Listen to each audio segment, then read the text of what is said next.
আসসালামু আলাইকুম। Hello everyone, সবাই কেমন আছেন? আশা করি সবাই ভালো আছেন, আলহামদুলিল্লাহ। তো আজকে আমরা চলে যাচ্ছি আমাদের রাজহাঁসের দেখতে। আমরা আমাদের হাঁসগুলোকে জমিনে অথবা খেতে ছেড়ে দিয়ে এসেছি।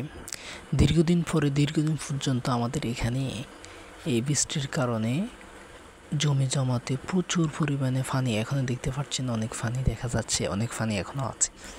তো আজকে মোটামুটি পানিগুলো কমছে গত 2-1 দিন ধরে, এবং ঘাস আস্তে আস্তে মোটামুটি নতুন করে ঘাস উঠতেছে। তো এই জন্য আমরা আমাদের হাঁসগুলোকে বিলে ছেড়ে দিয়েছি। তো এখন দেখার জন্য গিয়েছি আসলে হাঁসগুলো আছে কি না।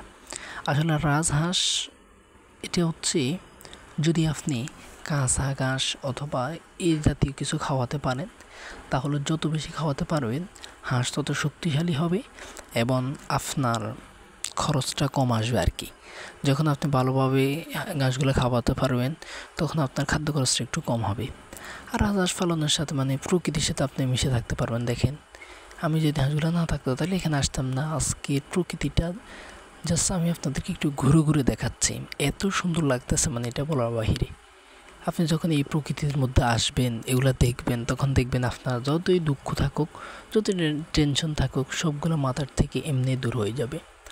তো যদি আমার হাঁসগুলো আজকে না থাকতো আমি হয়তো বা এখানে আসতামও না, কিন্তু এই হাঁসগুলো থাকার কারণে আজকে এখানে আসতে হচ্ছে।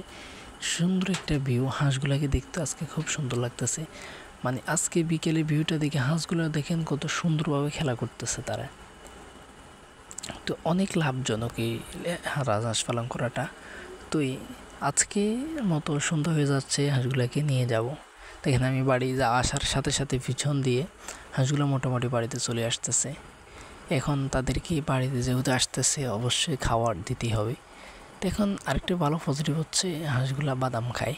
বাদাম অথবা যেগুলোতে ভালো বাদাম নেই, এগুলো বিক্রি করার মতো না, ওই বাদামগুলো আমরা হাঁসকে খাওয়াই। এখন হাঁসকে বাদামগুলো দিয়েছি, মোটামুটি ভালো খেতেছে। এখন দেখতেছি আমার ঘরের ভিতরে যখন হাঁস ঢোকাবে, এখানে কিছু সাদা পরি বসে আছে। আসলে পরি না, এগুলো আমার সাদা পেকিং স্টার হাঁস। অলরেডি এগুলো ডিম দিচ্ছে, আরও কয়টার মতো আছে, 3-4টা মতো। তো এখন দেখতেছি আলহামদুলিল্লাহ তাও খানা শেষ, মোটামুটি বাদাম খাওয়া শেষ। এখনও তাদের পেট ভরে নাই, এখনও তারা অনেক বেশি চিল্লাচিল্লি করতেছে। তাই এখন তাদেরকে দিতেছি ধান, মোটামুটি ধান এবং বাদাম দিয়ে আজকের একটা কোনোরকম চলবে।